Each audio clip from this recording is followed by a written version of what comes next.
No resumo diário de A Viagem, Otávio, do além, não consegue se conformar com as investidas de Theo para reconquistar Diná. Samuel e Carlota chegam para tentar consolar o irmão e a moça, numa tentativa de alegrar o sujeito, contar. Você não sabe o que me aconteceu.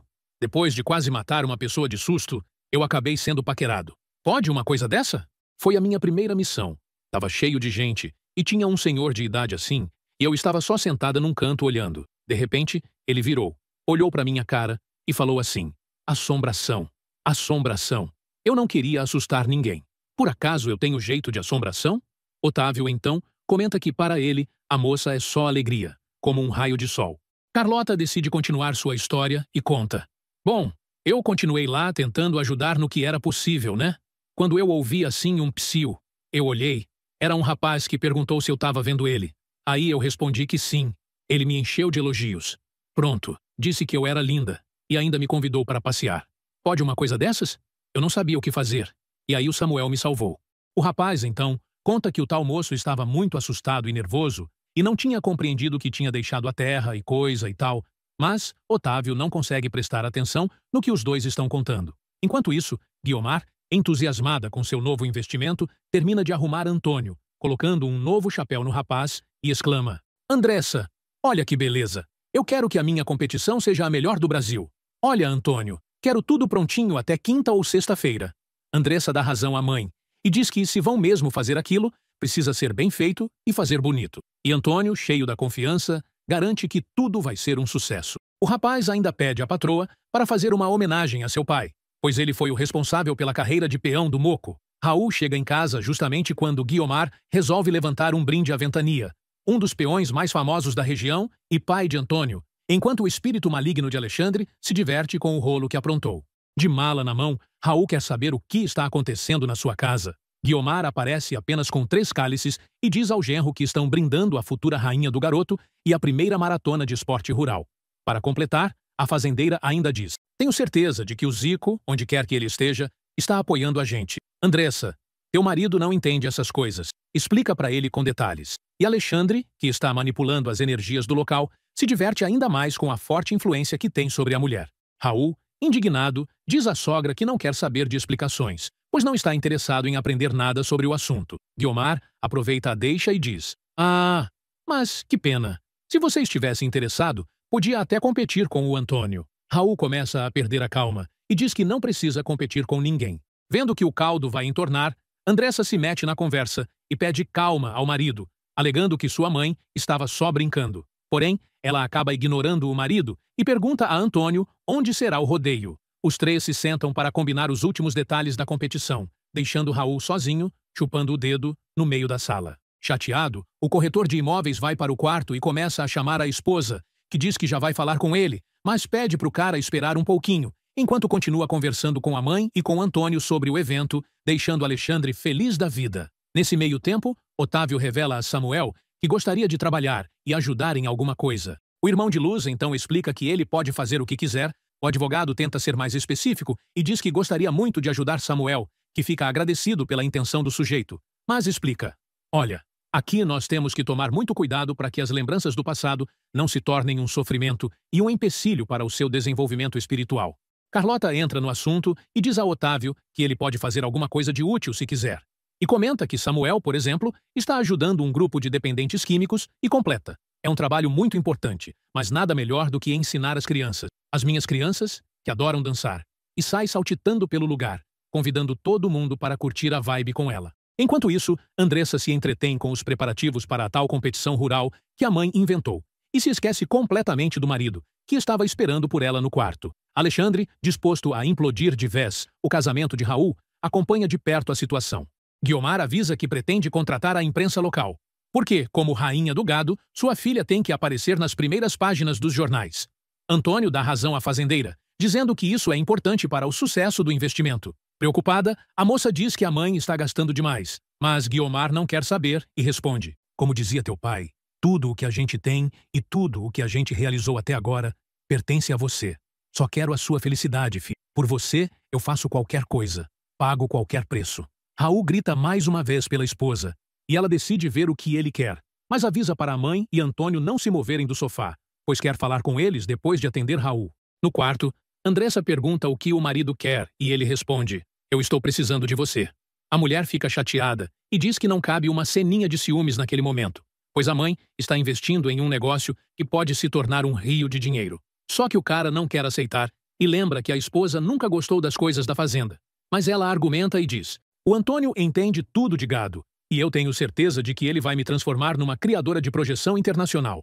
E além disso, ainda tem a maratona e o nome do troféu e do papai. Mas Raul não está disposto a aceitar aquela situação e, indignado, diz: será que você não percebe onde a sua mãe quer chegar? Das duas, uma: ou você é muito ingênua e não está percebendo nada, ou você está compactuando com essa história e ainda está achando tudo muito bom. Agora, quem fica brava é Andressa, que manda o marido parar de ser egoísta e mente, dizendo o seguinte: a mamãe ficou na sala mandando eu vir aqui de 5 em 5 minutos para ver o que você queria. E tem mais. Foi ela quem pediu para te trazer de volta e jurou que nunca mais ia se meter na vida da gente. Mesmo assim, você foi grosseiro, mal educado com ela. Por acaso ela fez alguma coisa contra você? Raul acaba admitindo que Guiomar não fez nada e agarra a esposa, pedindo desculpas e enchendo ela de beijos. Lembrando que, no dia seguinte, e o aniversário da esposa, promete a ela uma linda surpresa de presente. Vendo que os dois pombinhos fizeram as pazes, Alexandre resolve infernizar mais um pouco Guiomar. No dia seguinte, logo cedo, Maroca aparece para tomar café da manhã e Maria conta que todo mundo ainda está dormindo no quarto de Diná. A mulher se enche de esperança, achando que o casal vai voltar a ficar de boas, quando a filha dela aparece e Maroca comenta que já sabe que ela dormiu muito bem.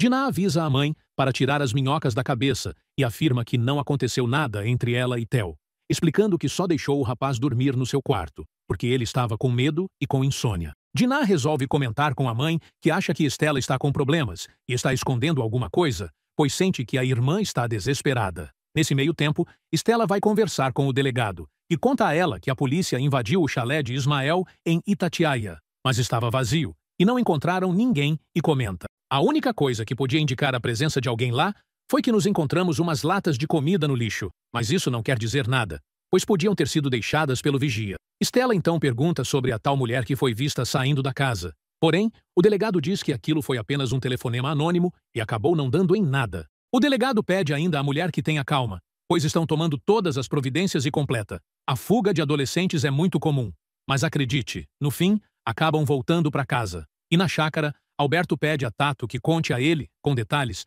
como foi o sonho que o rapaz teve, e ele diz: bom, eu vi claramente quando meu pai chegou bem perto de mim. Ele me falou baixinho que tinha uma doença grave no pulmão.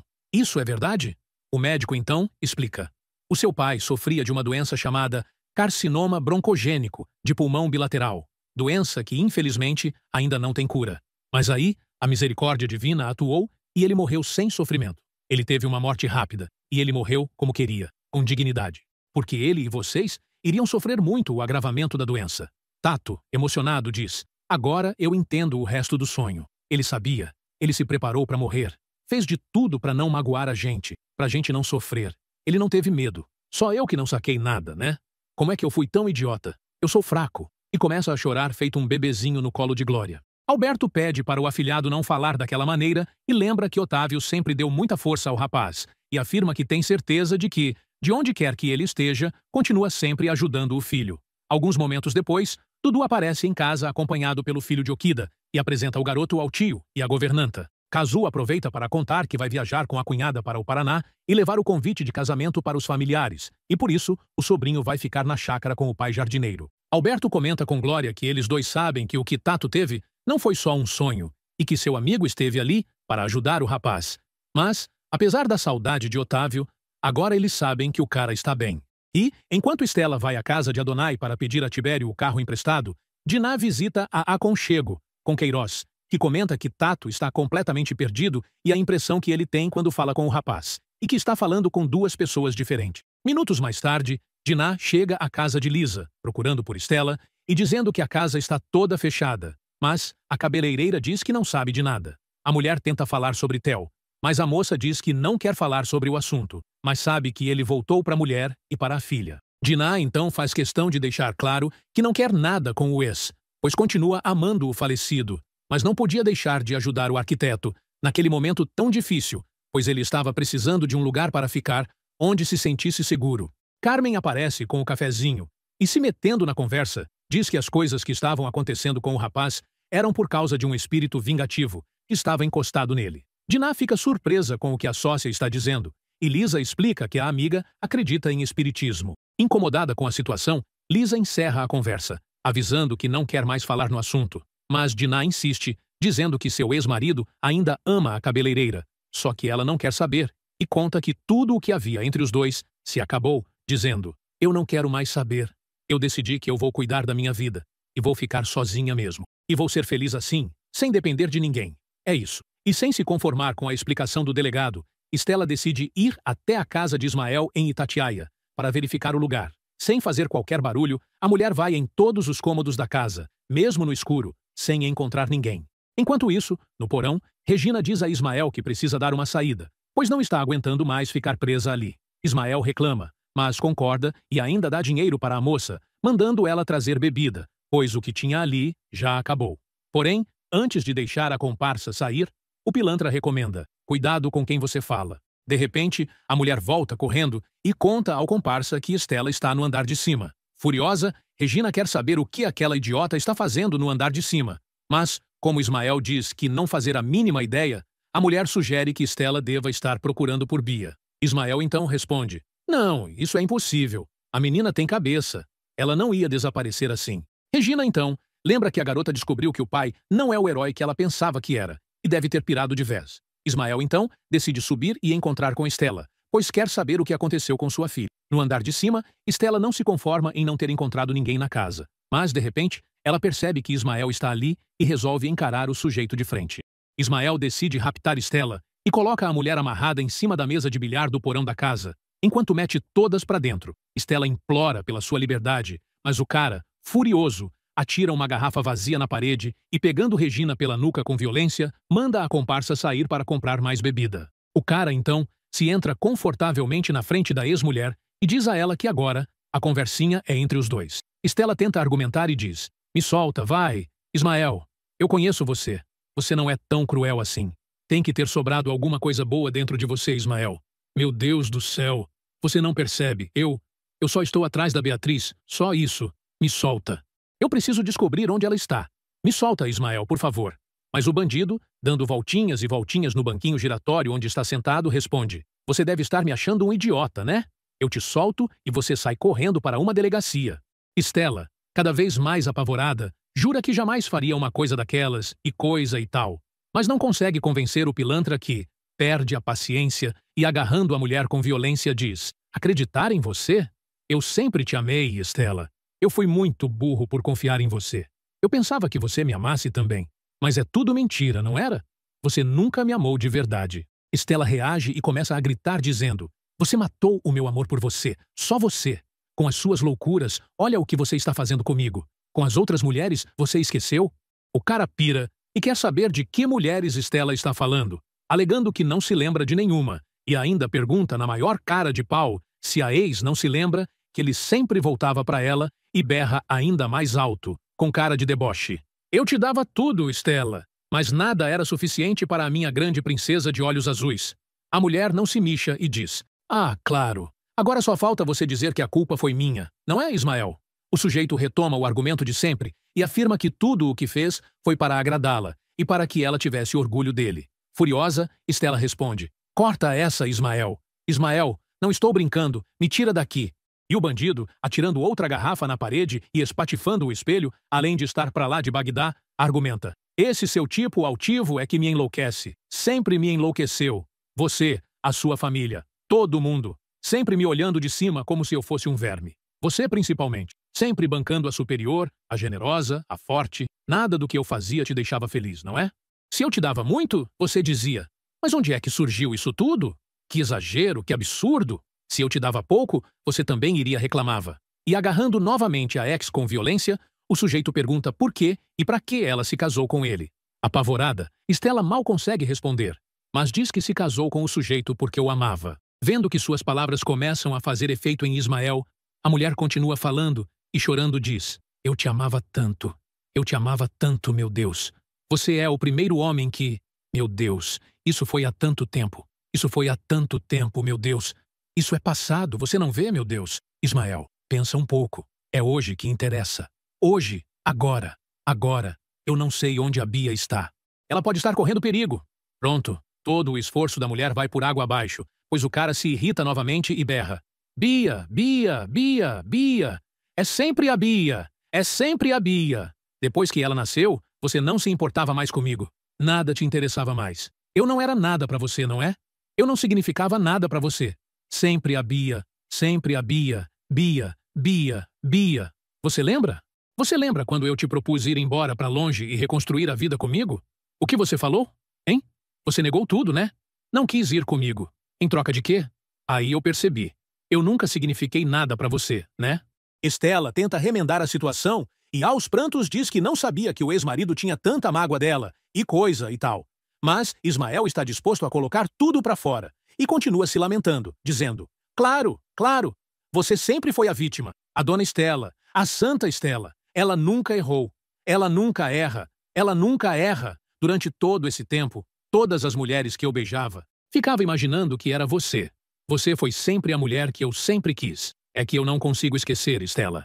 Você é o meu amor. Sentindo que está próxima de ser violentada pelo ex-marido, Estela, aos prantos, pede para ele não fazer aquilo, enquanto o cara decide começar com uns beijinhos no pescoço da mulher, mesmo contra a vontade dela.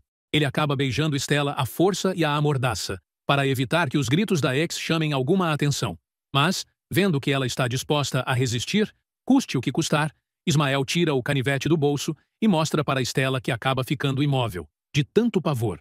Ismael, então, começa a cortar a roupa da mulher com a faca e, virando Estela de lado, começa o serviço. Diná procura por Alberto e diz que tem certeza que sua irmã está correndo perigo, mas o médico diz que a namorada deve ter tido que fazer uma viagem de trabalho.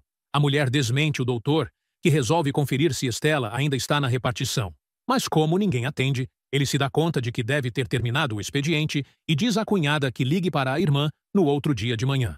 Os dois acabam trocando algumas farpas, mas Alberto diz que não existe nada que possam fazer naquela situação, e a única coisa agora é sentar e esperar. Inconformada, Diná avisa que não pretende ficar de braços cruzados e vai procurar pela irmã. Enquanto isso, em Itatiaia, depois de terminar o que começou, Ismael, decepcionado, diz: Eu nunca pensei que você tivesse nojo de mim. Agora você pode reservar seus carinhos para aquele pateta medido arrezador. Tudo o que eu queria era fazer uma família com você e com a Bia. Ninguém me deu carinho na vida. Ninguém. Regina volta com a bebida e percebe que alguma coisa aconteceu.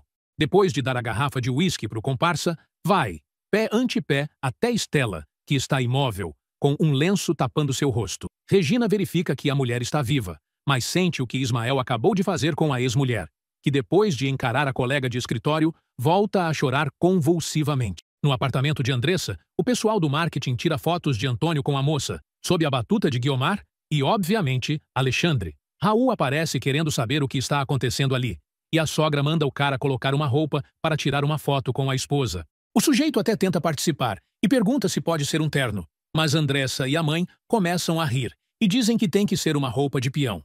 O moço se sente ofendido e começa a gritar, dizendo que não vai se fantasiar para participar daquela palhaçada e coisa e tal. Mas Andressa reclama que o marido sempre a faz passar vergonha em público, mas arrasta o sujeito para o quarto, tentando abafar o bafão que começou a se criar no recinto. Guiomar dá uma fugida até a cozinha, para ver se está tudo ok com o cafezinho, e Alexandre aproveita para sussurrar no ouvido da mulher. Tem que amaciar o Raul, tem que fazê-lo pensar que vai ser um grande empresário. A fazendeira então volta para a sala e percebe que Raul mudou de ideia e decidiu se fardar conforme a ocasião. Raul chama a sogra para conversar num cantinho e diz: Eu estou me achando ridículo. Como a senhora acha que eu devia estar me sentindo? Eu chego na minha casa e encontro um monte de gente que eu não conheço. Vejo minha mulher agarrada com um peão. A senhora acha que eu devia estar morrendo de felicidade? E Guiomar, seguindo o conselho de seu obsessor, responde: Olha aqui, a Andressa te ama. Não estraga tudo com essa ciumeira boba. Mas Raul não larga o osso e argumenta: Dona Guiomar, eu não estou entendendo mais nada. A Andressa nunca suportou isso, nunca gostou de fazenda. Ela nunca suportou lama, terra, bicho berrando. A mulher então explica que a filha mudou e agora gosta de tudo o que diz respeito às terras que vai errar. E ainda avisa: se você não quiser perder sua mulher, vai atrás do que ela gosta. Vocês vão viajar pelo Brasil inteiro. Alexandre, por sua vez, interessado no bate-boca dos dois, não arreda o pé dali. Raul tenta mais uma vez entender a situação e pede à sogra para jogar limpo com ele. Sem rodeios, o cara quer saber aonde a fazendeira realmente quer chegar. Com a maior cara de pau, Guiomar jura que não tem segundas intenções e está apenas tentando realizar o sonho de Andressa, que era fazer uma homenagem ao pai, e conseguiu. Para afirmar mais ainda o que está dizendo, a fazendeira diz: o sonho do pai dela era fazer da filha uma rainha do gado. Eu estou apenas realizando o sonho dos dois. Raul não compra o trololó da sogra e pergunta: Dona Guiomar, a senhora acha que eu tenho cara de idiota? Mas a fazendeira insiste na postura e afirma com todas as letras: olha aqui, eu vou fingir que eu não ouvi. Vou repetir. Eu quero apenas a felicidade da minha filha. E se para ser feliz, ela precisa da sua presença, que seja feita a vontade dela. Mas agora, vou te dizer uma coisa. Andresa e o Tonho, que é quem realmente entende tudo do negócio, vão realizar o meu sonho, o Raul. Raul, você já pensou? Raul Toledo, o grande empresário? Atordoado e sem saber mais no que pensar, o rapaz comenta: não sei quem está mais louco nessa história. Se sou eu, que estou abandonando tudo, abandonando meu trabalho para me enfiar nessa aventura louca? Ou se é a senhora, está aí me dizendo essas bobagens. A mulher cai na gargalhada, tirando a maior onda com a cara do genro, e Alexandre simplesmente adora. Glória resolve conferir o caderno de Dudu e descobre que o garoto ia se escapando de fazer o dever de casa. Entediado, o menino pergunta por Nori, e a governanta conta que o filho de Okida está fazendo as tarefas, e os dois só podem brincar depois que terminarem. Mas, curioso, Dudu muda de assunto e pergunta à mulher se Tato contou a ela o sonho que teve com o pai.